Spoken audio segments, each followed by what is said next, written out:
quem você está de frente hoje, hein, Gabi? Ei, Silvio, tô de frente hoje com um profissional que coleciona campeonatos. O atleta Emerson, o Sheik. Ele sabe fazer gols, muitos gols, e foi com eles que conseguiu deixar para trás uma infância de fome e medo para ganhar fortuna e transformar-se em ídolo de torcidas de todas as cores. No Brasil, ele é querido pelos rubro-negros do Rio, pelos alvinegros de São Paulo, pelos tricolores cariocas e ainda tem fãs de olhos puxados no Oriente e admiradores endinheirados nos países árabes. Emerson também joga no campeonato de polêmicas. Já teve que explicar à justiça por que tem 2 certidões de nascimento e mais algumas coisinhas que ele, como sempre, dribla com maestria.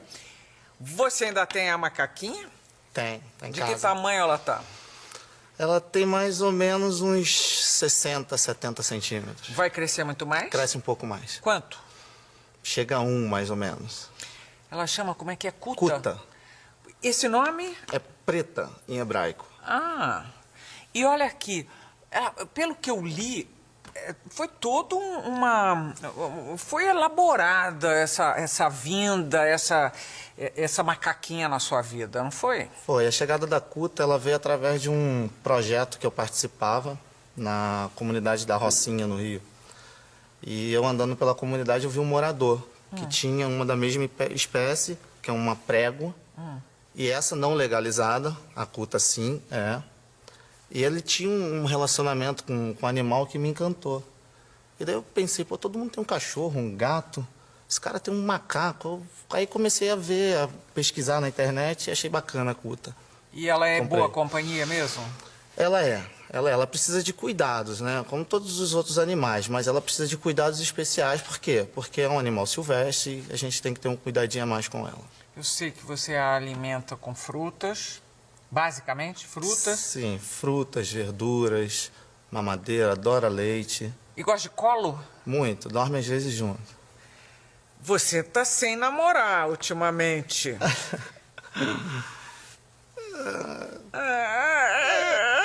A macaca não atrapalha? Eu saio pra jantar às vezes. Sem a macaca. Sem a macaca. Ô, Sheik, deixa eu te falar um negócio. O Tite tá testando você como armador? Você tá se dando bem como armador. Pelo menos andou se dando nesses últimos dias. Pois é. Eu tô perguntando porque eu fiquei imaginando assim, será que isso é o Sheik montando exatamente para não ter aquela disputa? Você estava aí, doce fagueiro, belo e fagueiro, né, trabalhando bem para burro, de repente chegou o Pato, que faz a mesma coisa que você, tá ali guerreiro também. Pode ser que ele esteja já te passando, porque você está se dando muito bem. Pois é, ali a gente tem 4, 5 vagas para 7 atletas. E todos eles podem executar aquelas funções. E o Tite, ele vem testando vários jogadores, né?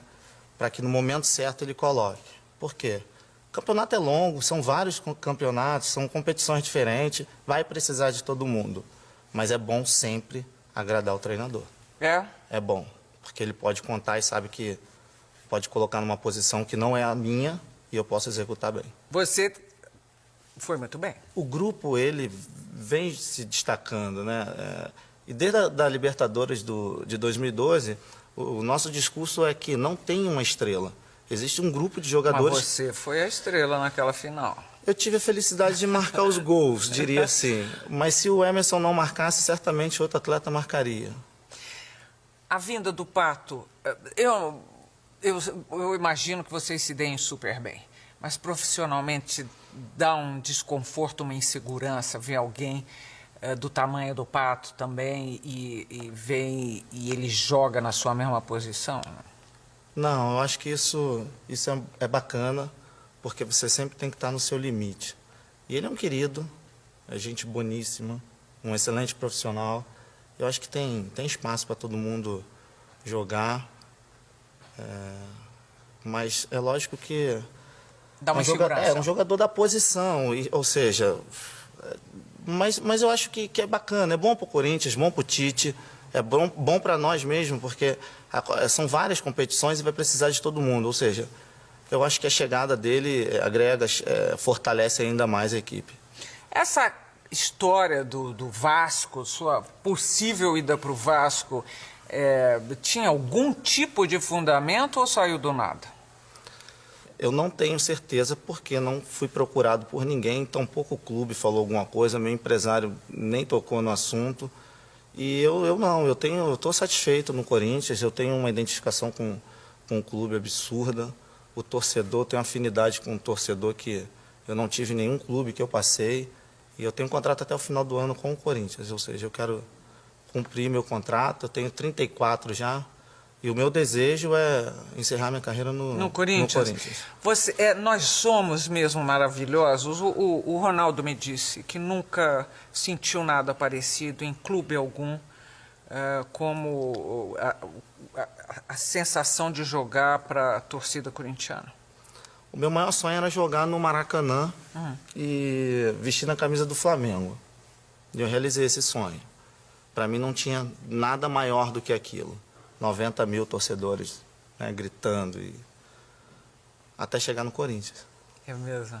É impressionante, não tem igual. O que é? Como é que é? Descreve para mim. O torcedor faz o time jogar melhor mesmo? Faz. Você entra com uma motivação, no vestiário você está com uma motivação e quando você pisa no gramado, a torcida faz com que tudo isso muda, e muda muito para um lado positivo. Eles conseguem passar uma energia que só quem está lá pode descrever. É muito bom. E o atleta que joga no Corinthians, ele tem que estar sempre bem, porque é uma torcida que apoia os 90 minutos, mas que também sabe cobrar. Vem cá, me conta de onde surge um Sheik na vida.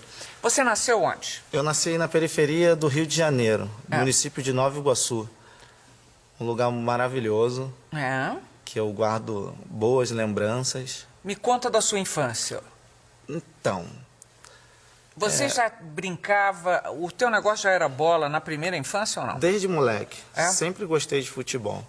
Tive uma infância muito boa na rua. Em casa foi sempre muito difícil. Por quê? Minha mãe, que cuidava de 3 crianças e trabalhava para sustentar 3 crianças. Meu pai saiu de casa, foi ser feliz com uma outra mulher. Você era muito pequeno? Eu era muito pequenininho, não lembro de muitas coisas. Você chegou depois a ter contato com seu pai ou nunca? Eu busquei algumas vezes e na época eu entendi que não fui muito bem recebido, a família também não cooperava muito, e daí eu já estava na adolescência, já estava buscando meu espaço no futebol, e daí eu optei em seguir a minha vida e deixar ele... Deixar para lá, com a história dele para lá. Sua mãe casou de novo? A minha mãe casou de novo. Tá feliz? Ficou feliz e tudo? Todos nós estamos, por ela. São 14 anos já com o meu padrasto. É um cara que é extremamente do bem, que cuida da minha mãe, que tem uma preocupação enorme com ela. É um cara que chegou mesmo para substituir a presença do pai que a gente não teve. Mas o seu talento, quem foi que descobriu? Na época tinha um rapaz do bairro que ele jogava futebol também, ele é conhecido até hoje, é o Cláudio Guadagno. E ele foi jogador do São Paulo, do Palmeiras, do Flamengo também. Ele é meu vizinho. Eu jogava aquelas peladinhas de várzea, final de semana, e ele se interessou, fez o convite, né, porque ele jogava no São Paulo, e daí eu vim fazer um teste no São Paulo, com 436 crianças. E? Só eu passei. Ah, não acredito. É mesmo? Graças a Deus, né? Poxa. Só eu passei. Só você passou. E você ficou quanto tempo no São Paulo? Fiquei 5 anos no São Paulo. Fiz toda a minha base, me profissionalizei e depois fui vendido para um clube japonês. Pois é, cara. Eu tava morrendo de curiosidade. Você fala japonês? Porque você morou lá 5 anos. 5 anos e 8 meses. Você fala? Eu falo um pouco. É? Você teve uma namorada japonesa? Não. Era diferente jogar futebol no Japão? O profissionalismo lá é diferente do profissionalismo do Brasil. Lá é tudo muito certinho. o japonês é um povo muito educado, e ele é educado para tudo, principalmente para o esporte. E lá eu aprendi muito com isso. Eu acho que o futebol brasileiro, ou o resto do futebol, é diferente do futebol japonês, que é um futebol que a cada ano vem crescendo. Tecnicamente eles são inferiores ao nosso futebol, por exemplo, mas eles são taticamente muito mais obedientes do que o brasileiro, por exemplo. Atrapalhou você no começo? Porque nós temos uma manha, é isso? Que chegar lá não funciona. Porque é outra cultura, é uma cultura completamente diferente, até mesmo no esporte. A nossa malandragem que a gente usa aqui no futebol, lá não existe. E a gente não consegue enganar também. Você virou um herói para o futebol de lá. Eu sou muito querido. Muito querido. Você tinha lazer de que tipo lá? Então, na época eu era casado e... Com brasileira? Com uma brasileira. Ela foi com você para lá? Ela foi. Você casou muito moço. Eu dei mole, né? Quantos anos? Eu casei com 22. Que é muito comum acontecer com um jogador que vai embora para o exterior e para não ficar sozinho, aí casa tal. E esse casamento, com raras exceções, vai ser revisto mais para frente, quando você fica mais maduro.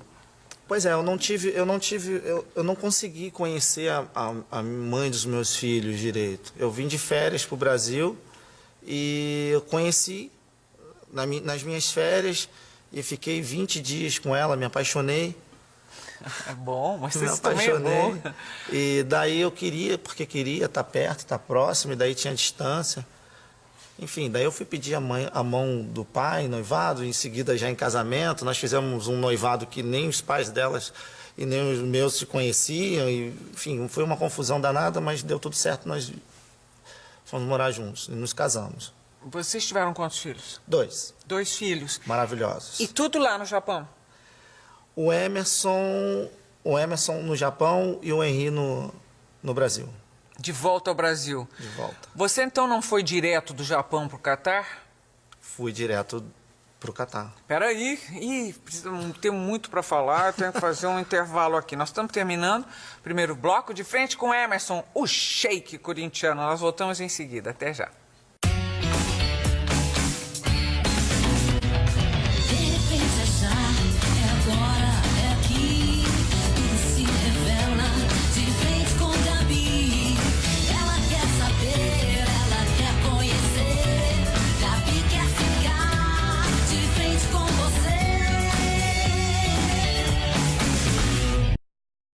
De frente com o corintiano Emerson, que tá lá todo dançante no YouTube fazendo o Harlem Shake, só que esse shake com seu nome, né?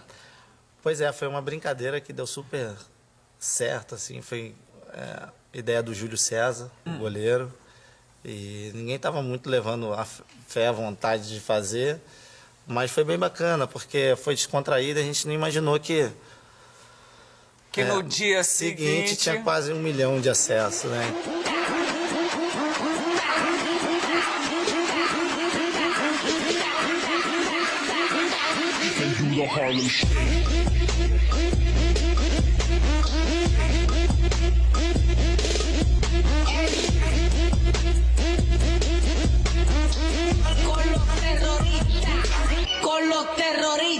E o ambiente é muito bom, é muito divertido. Lá vocês não têm atritos nesses bastidores do futebol corintiano? Não, porque o grupo realmente é muito bom e tem o Tite como comandante que não permite que nada disso aconteça. Ele consegue fazer com que a amizade... Ele na pré-eleição dele, ele fala muito da amizade nossa, dos atletas, né? E ele tem uma participação importante nesse convívio nosso, nesse nosso dia a dia. Ele não permite que nada de errado aconteça.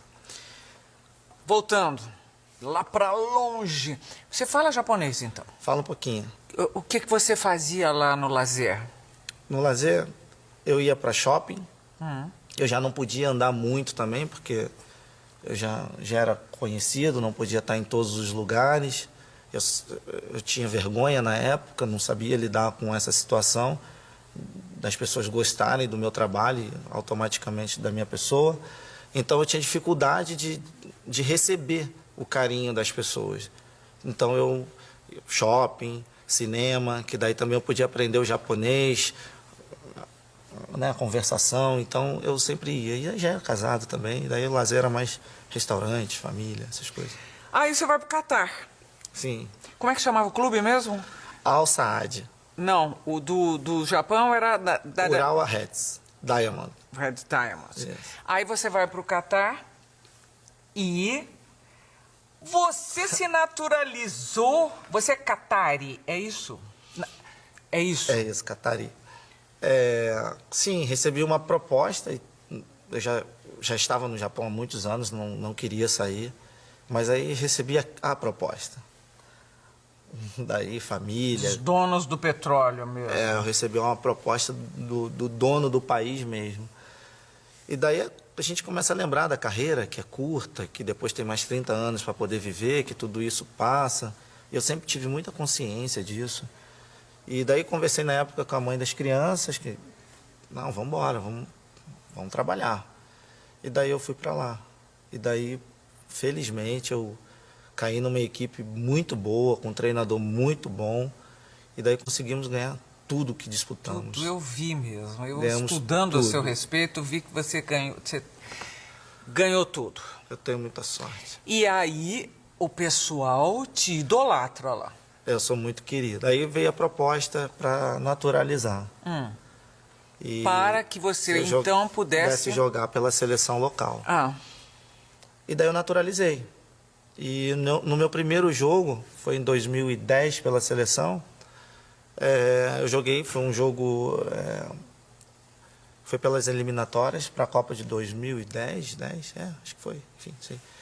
E daí a FIFA proibiu que eu jogasse pela seleção do Catar, porque eu já tinha jogado na base da seleção brasileira. mas aí ficou uma situação esdrúxula. Ficou muito, ficou... Porque você não joga, não conseguiu jogar lá, é isso? Sim. E você não pode jogar na seleção do Brasil? Então, por conta disso, eu cancelei o meu contrato e voltei para o Brasil.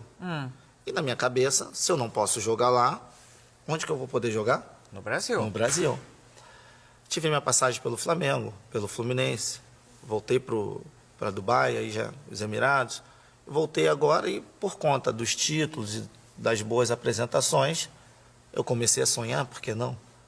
E daí veio a péssima notícia de que eu não poderia participar, porque a FIFA, ela entende que não, que eu tenho que jogar pela seleção do Catar. Do Catar.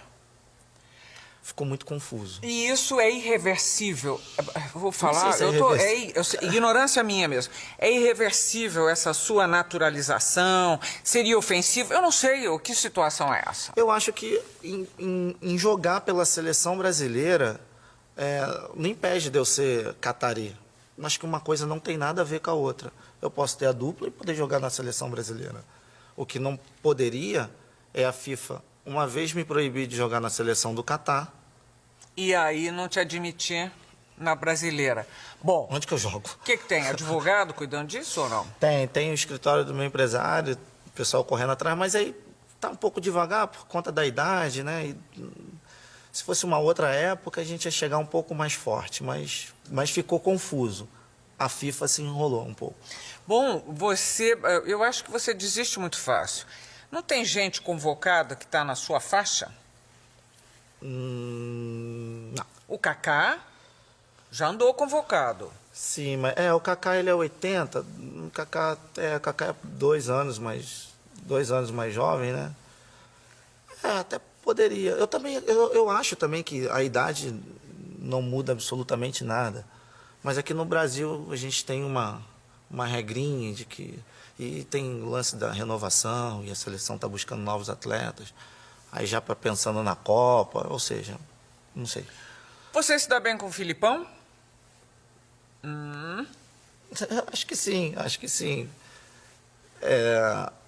Pediu a minha contratação uma época e eu acho que gosta, sim, do meu futebol. E depois acabei não indo, na época ele estava no Palmeiras, acabei não indo, fui para o Corinthians. E acabamos nos encontrando num jogo do Campeonato Brasileiro, entre Corinthians e Palmeiras. Teve um lance. Qual era o lance? Teve um lance na partida e ele achou que eu entrei forte no atleta. E você entrou? Eu entrei. Então vamos. E daí ele fez um comentário, eu não gostei, mas também nunca se tornou público isso. Fora isso, nada demais, acho que... Você disse uma coisa que me deixou muito impressionada. Você disse assim, pressão é dormir com barulho de tiros, rezando para não ser atingido por uma bala perdida. Você disse essa frase ironizando, vamos dizer assim, a pressão de jogar lá na Bombonera contra a torcida do Boca Juniors.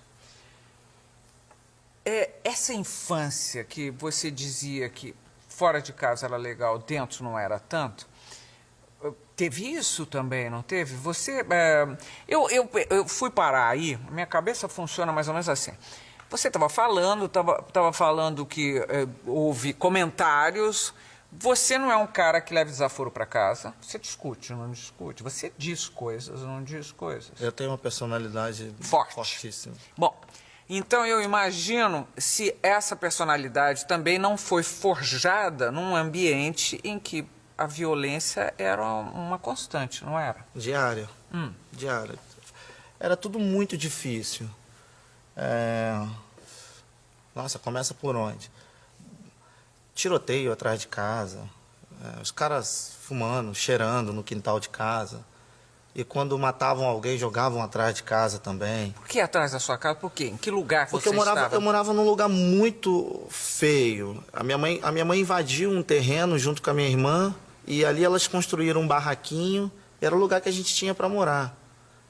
E era o lugar que os caras vendiam as drogas e acertavam as contas, ou seja, era o único lugar que a gente não podia estar. Entendi. E tudo isso acontecia. Era difícil sair de casa. Eles conheciam, mas qualquer briga, qualquer tiroteio, sei lá, qualquer coisa desse mundo que aconteceu passando poderia ser pior. Às vezes a gente estava dormindo, era acordado com bala, gente correndo pelo quintal. Você teve amigos que deram para o futebol ou para o crime? Eu tive muitos que optaram em seguir o outro caminho e que já não estão mais aqui. Morreram? Sim. Alguns que estão, mas não estão numa boa, foragidos, presos, e, enfim, envolvidos com a criminalidade. Nova Iguaçu não faz mais parte da sua realidade? Faz. Você volta lá? Faz, volta. Eu tenho uma escola lá. Você botou 100 mil reais e construiu uma escola para crianças carentes, foi isso? Sim. Achei uma beleza isso. Eu tenho uma escola também que é minha irmã que cuida. O bairro estava precisando de uma escola, as crianças estavam muito carentes de uma boa educação. E daí nós montamos uma escola. A minha ideia nunca é abandonar Nova Iguaçu. Eu quero, quando parar de jogar futebol, eu quero fazer alguma coisa, algum projeto bacana no bairro, para que essas crianças de hoje não passem o que eu passei. Eu não sei o que eu vou fazer, mas eu tenho ideia de ajudar de alguma maneira, mesmo que seja pouquinho. É importante para você essa ligação com as suas raízes, é isso ou não? Mais do que... Porque você tem crianças para ajudar em qualquer parte do Brasil. Sim. Mas é Nova Iguaçu porque... O que representa essa cidade? Vamos dizer, esta volta... Você vai virar um herói na sua cidade. Sim. Tem uma coisa a ver aí? Tem. Eu não... A princípio, eu não vou poder fazer por todo mundo. Eu tenho que começar. E o meu início eu quero que seja no lugar que eu nasci, que eu fui criado, que eu conheço todo mundo e que eu sei das dificuldades que tem, sei aonde colocar, sei aonde correr, sei a quem pedir. Então, eu quero começar em Nova Iguaçu. Se, porventura, Papai do Céu se agradar e a coisa crescer, tenho certeza que todos ficarão bem felizes. Mas a ideia é iniciar em Nova Iguaçu. Você, no Catar, falava que idioma? No Catar, eu falava inglês. Bem mas falava inglês bem... Porque O inglês que quebrava um galho. Quebra bem o galho. Eu optei em aprender o japonês, abrir mão do inglês, exatamente porque Você gostou tanto que você achou que ia viver o resto da sua vida lá, é isso mesmo? Sim. É mesmo? Eu sou fascinado pelo povo japonês, eu tenho uma admiração absurda. Enche meus olhos, tipo, de lágrimas falar deles, porque é um povo muito diferente. A educação que esse povo tem, eu gostaria muito que o nosso país, o nosso povo Tivesse a chance de ter. Quantas tatuagens você tem no corpo? Eu tenho 1, 3, 4. Você pode fazer assim para eu ler? Amor, Henry, Meu filho, mais novo. o mais novo, e o Emerson Filho na perna, e paz. E agora você parou?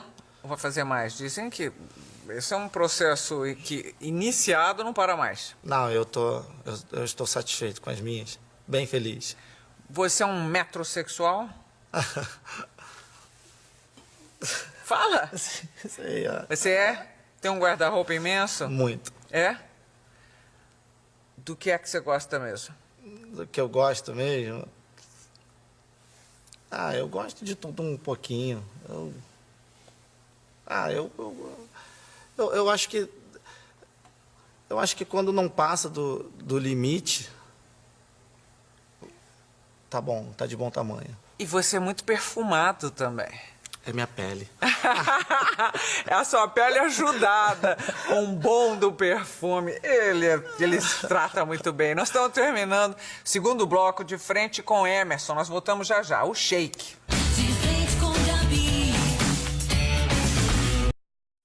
De volta de frente com Emerson Shake. Shake você ganhou de apelido aqui no Brasil. Ganhei no Brasil. Depois que você voltou do Catar. Sim. É isso? Sim. No Rio. No Rio. Você já se arrumou uma confusão lá quando você sai do Flamengo, vai pro Fluminense e canta um hino do Flamengo, ou uma música que citava o Flamengo dentro do ônibus do Flu? É isso? Foi exatamente... Mas foi uma provocação ou foi sem querer? Não foi uma provocação e isso acontece muito, em todos os clubes acontece isso. Acho que os atletas que certamente vão estar vendo a entrevista sabem que isso acontece. Cantar música de outro clube, brincar com jogador de outro clube, isso é uma coisa que acontece. Quebrar porta em hotel. É sem maldade. Não teve... Essa parte não existiu.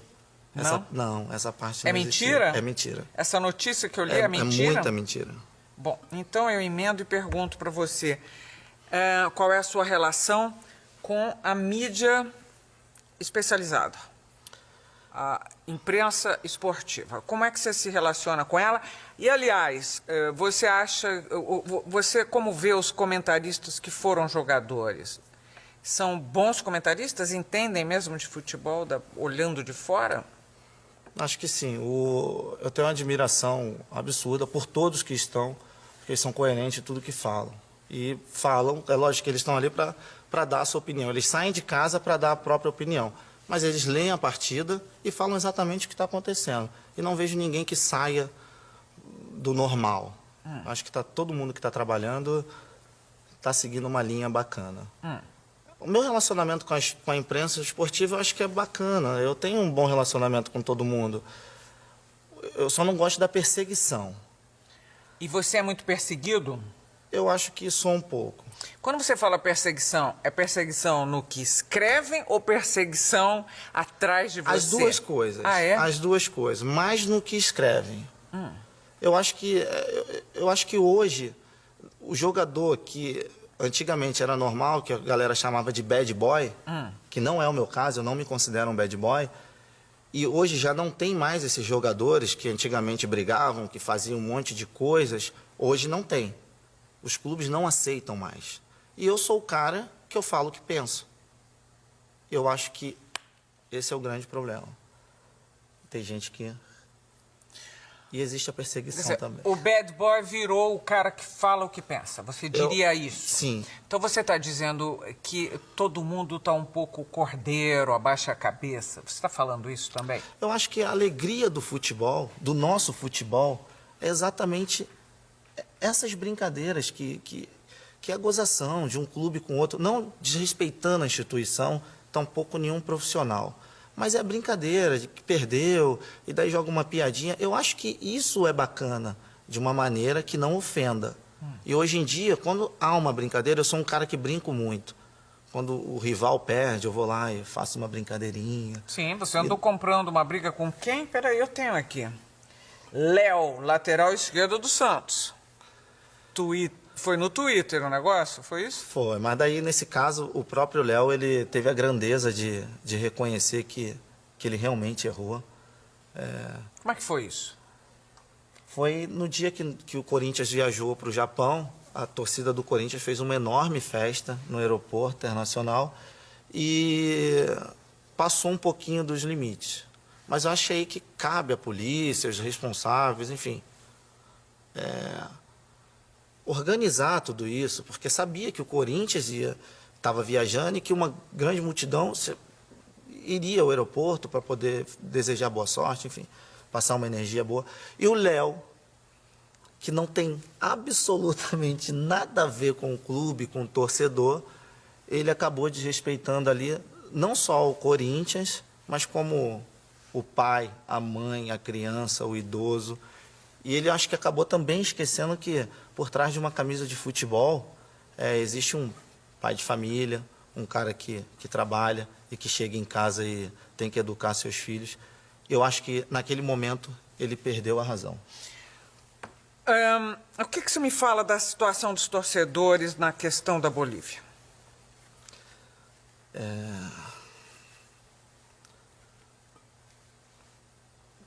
O menino que morreu, ele tem a idade do meu filho mais velho e ele tem o nome do meu filho mais velho. E a história do menino, a ida dele ao estádio, eu li tudo, enfim, me interessei mesmo. Assim, foi muito triste. Ontem mesmo o Tite falou que se ele pudesse apagar um jogo da carreira dele, Ele enquanto apagaria atleta, aquele. e acho que o sentimento de todos os jogadores, comissão técnica, diretoria e de alguns torcedores. Eu acho que quem fez foi muito infeliz no que fez e é difícil falar porque eu ainda jogo no clube, eu ainda sou da instituição, então é difícil falar porque posso ser interpretado de uma maneira errada. Mas eu sei que dos 33 milhões de torcedores que torcem pelo Corinthians, a maioria são torcedores mesmo, que vão ao estádio para apoiar, não para matar. E nesse caso, acho que tem que identificar o culpado, se realmente for culpado, pagar pelo que fez. Porque a situação está meio mal parada lá, né? Ainda são vários detidos, não é isso? Presos mesmo, e está tudo um pouco atrapalhado, não é? Sim, parece que são 12, né? E parece que tem gente que nem tem nada a ver. A gente acaba sabendo de coisas por estar lá no Corinthians. Parece que tem pessoas lá que não tem absolutamente nada a ver com o que aconteceu. Nem no lugar estava, foi pego, enfim. A situação é muito delicada. Fico pensando na família, né, dos mesmos aqui no... Horrível, tudo horrível, tudo horrível. A família do menino que morreu é um horror. Não, e fora o povo que nos recebeu de uma maneira tão bonita, tão calorosa, foi muito triste. Emerson, vou tocar num assunto que você não gosta mais que toquem, mas eu vou tocar. Seu nome de batismo, afinal, é Márcio Emerson Passos ou Márcio Passos de Albuquerque? Márcio Passos de Albuquerque. Mas por que você tem duas certidões de nascimento? Numa você nasceu em 78, na outra em 81, e dizem que foi um gato que vocês fizeram para você poder jogar um tempo ainda no juvenil. Pois é, quando eu saí de Nova Iguaçu, isso acontece muito para quem está iniciando a carreira e eu não tenho problema nenhum em falar isso, falo de boa. Inclusive, eu gosto de falar para que os pais hoje não repitam o erro que os meus cometeram na época. Sempre tem um querendo ajudar, sempre tem o bonzinho. E nem sempre você precisa do bonzinho. Você precisa de uma oportunidade, agarra, trabalha, busca, acredita, e daí, papai do céu querendo, você chega. No meu caso, apareceu um bonzinho. E a minha infância era muito difícil. Hoje eu tenho 34 anos e eu penso diferente daquela época que eu tinha 13, 14 anos. Hoje em dia eu não faria, não permitiria. Na época permiti, eu sabia de tudo, porque era uma oportunidade que eu estava vendo de poder não ser um jogador famoso e tampouco rico. Eu queria um lugar para poder morar, um lugar para poder comer. E eu sabia que isso ia encontrar num clube. E eu vim para um clube muito grande na época, e é ainda o São Paulo. E tudo isso que eu imaginava aconteceu. Só que ao chegar no São Paulo, eu percebi que já não precisava mais daquilo, só que já estava feito. E daí eu continuei. E continuei, e a minha mãe pedia para que eu voltasse, porque eu não tinha coragem, porque tinha medo do que poderia acontecer. Fui levando, até uma época que não deu mais. E estourou a história. Quando foi? Foi no Japão, antes de eu ir para o Catar. Foi na minha negociação com... Sua transferência. Na minha transferência. E aí? E aí que eu já tinha juntado uma graninha e daí um rapaz que cuidava das minhas coisas no Japão, ele descobriu, ele começou a me ameaçar, ou me dá isso, ou eu conto. Fazer chantagem. Muita chantagem, daí eu não aceitei e ele entregou tudo para a polícia. Foi assim? Foi. E aí como é que se deu na polícia? Como é que ficou? Qual é o final dessa história? Então, aí eu vim de férias para o Brasil, e eu tinha um período para poder ficar no Brasil, mas ele já tinha entregado tudo para os agentes, enfim. E eu tinha um período para ficar no Brasil de férias, era uma semana, e eu poderia ir à polícia, me entregar, dizer que realmente eu fiz, não aconteceria nada, e regularizar, retificar todos os meus documentos. Não aconteceu isso, eu fui embarcar, achando que mais uma vez poderia ir embora e, enfim, continuar a minha vida, e a polícia me prendeu. Foi horrível. Estava com meus filhos.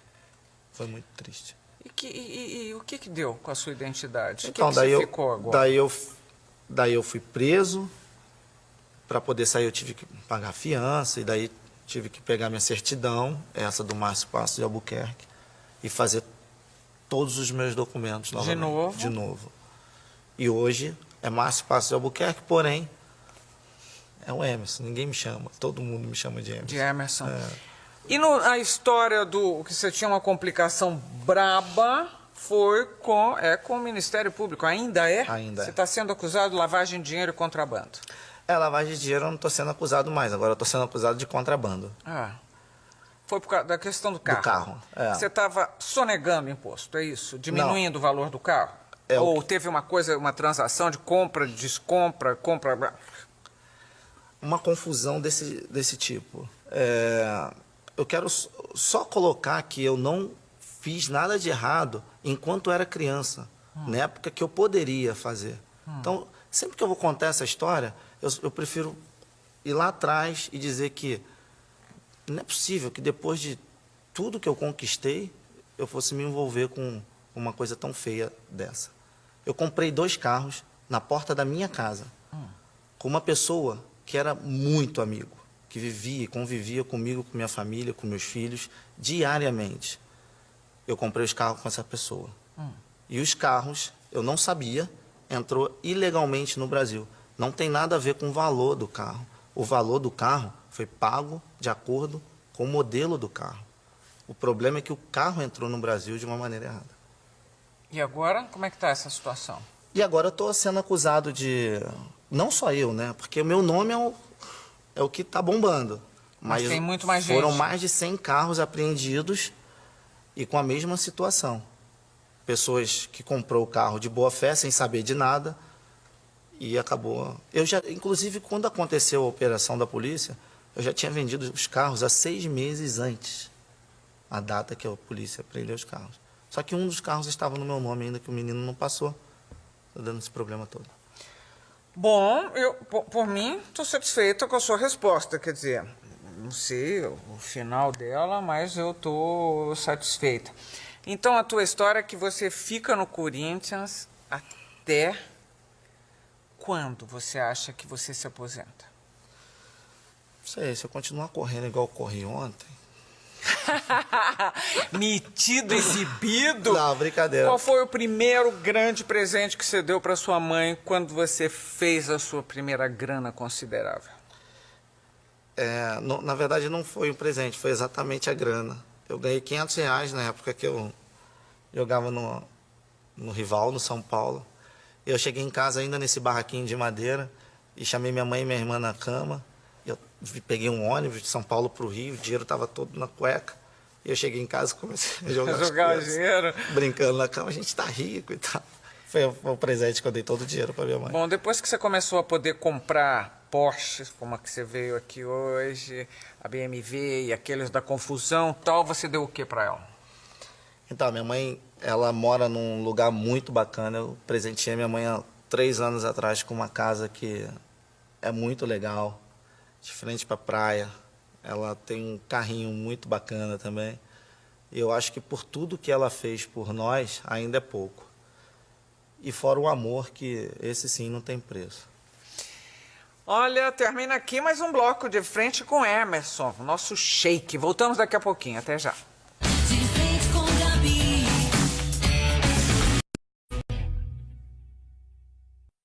De volta para a última parte do programa de frente com Emerson Shake. Bate-bola, jogo rápido. A melhor torcida? Corinthians. Um ídolo. Zico. Um jogador exemplar. Kaká. Dinheiro é... Conquista do trabalho. Entre o Rio e São Paulo eu fico com... São Paulo. Mas tá rindo por quê? É porque eu gostava tanto do Rio, agora eu sou tão apaixonado por São Paulo. Nova Iguaçu. Nova Iguaçu? Sei lá, lugar que eu amo, que eu amo. Um sonho. Poder fazer algo de especial para as crianças do Brasil. O maior medo. Perder meus filhos. Você tem contato com eles? Sim. Sempre? Depois da separação, eles vêm, Não saem de casa. Eles ficam aqui, Muito. ficam com você e tal. Família. Base de tudo. As mulheres... Deliciosas. Não estão fazendo falta? Não estão em falta, não, errei. Não estão em falta? Não, felizmente não. Brasil. O melhor lugar do mundo. A Copa nossa, parecida com a construção da Copa que você presenciou quando estava lá, Brasil, Japão, Coreia? Não, muito diferente. Por quê?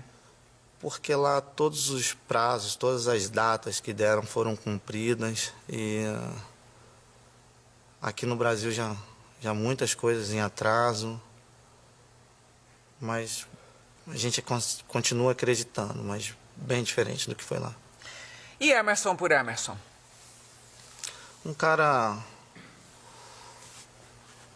feliz, acima de tudo, responsável, paizão, muito paizão e que curte muito o trabalho, adora sair e se divertir. Baladeiro? Baladeiro não sou, mas eu gosto sempre de estar perto de gente bacana e gente bonita. O seu maior defeito é? Eu sou muito verdadeiro, odeio esse lance de mentira. Ou seja, você fala demais, por vezes. Eu falo a verdade. Ok. Obrigada pela Imagina. entrevista, querido. E nós nos vemos no próximo programa. Até lá.